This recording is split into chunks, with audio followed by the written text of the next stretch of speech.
In the small, quaint town of Hollowbrook, nestled deep within the heart of the countryside, an eerie tale began to unravel. It was a story whispered in hushed tones, a story of terror and inexplicable events that haunted the quiet streets and secluded homes. John and Emily, a young couple new to the area, had fallen in love with a charming old house on the outskirts of town. It was a Victorian beauty, with intricate woodwork and a wraparound porch, a dream home for anyone seeking solace away from the bustling city. They purchased the house, exceeded to make it their own, blissfully unaware of its sinister past. The townspeople spoke in riddles about the house, sharing vague warnings and cryptic advice that only served to heighten John and Emily's curiosity. Some mentioned that the house was cursed, while others spoke of shadowy figures glimpsed in the windows at night. The couple dismissed the stories as mere superstition and set about renovating their new home. Their first weeks in Hollowbrook were idyllic. The town had a timeless quality, and the neighbors were friendly, if not somewhat distant. John and Emily found themselves settling into their new life, basking in the peace and quiet. That was until the strange occurrences began. It started with whispers, soft, indistinct voices that seemed to emanate from the walls themselves. At first, they attributed it to the old house settling, the creaks and groans of aging wood. But as the days went on, the whispers grew louder, more coherent, and filled with a sense of urgency. Yet, the encounters escalated. Objects would inexplicably move or vanish, only to reappear in bizarre locations. Lights flickered on and off, casting eerie shadows across the rooms. The couple's once joyous existence was eroding into a constant state of dread. Emily was the first to experience a true brush with the unknown. One evening, as she was in the kitchen preparing dinner, she felt a cold hand brush against her shoulder. She spun around, but there was no one there. John, who had been working in the garden, dismissed it as her imagination. Then came the dreams, vivid and terrifying. John and Emily would wake in the middle of the night, bathed in sweat, recounting eerie visions. In the dreams, they stood in an ancient, crumbling church, surrounded by anguished souls with hollow eyes. These dreams felt disturbingly real, as if they were being drawn into another world. Desperate for answers, John began to investigate the history of the house and the town. Hollowbrook had once been a thriving community, but in the late 1800s, a series of unexplained deaths had cast a dark shadow over the town. Locals claimed it was a curse brought by a sinister preacher, Reverend Elijah, who had arrived in town during that troubled period. As John dug deeper, he discovered that the house they now called home had once been Reverend Elijah's residence. It was said to be the epicenter of his sinister rituals, where he had performed unspeakable acts in the name of his twisted faith.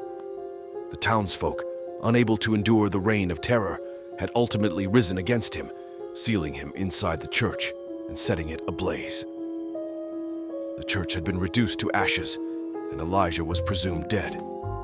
John's research also revealed that those who had lived in the house after the preacher's demise had reported a series of inexplicable occurrences, ultimately leading them to abandon the property.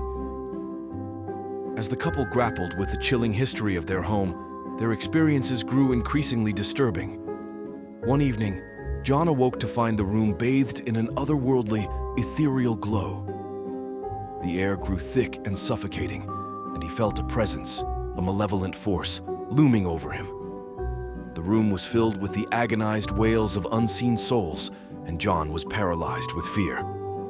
Meanwhile, Emily had her own harrowing encounter. She was in the bathroom, staring into the mirror, when her reflection began to warp and contort. Her own reflection started to scream, its eyes hollow and black. She stumbled backward in horror, and as she did, the reflection returned to normal. The couple decided it was time to leave the house and sought help from a local priest. As they recounted their experiences, the priest's face grew pale.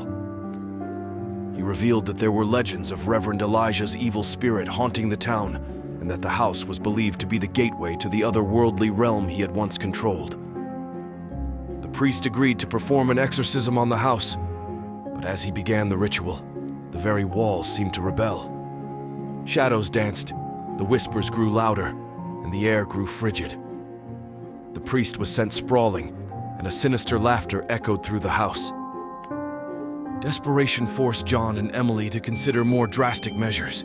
They decided to visit the remnants of the burned church, hoping to find answers.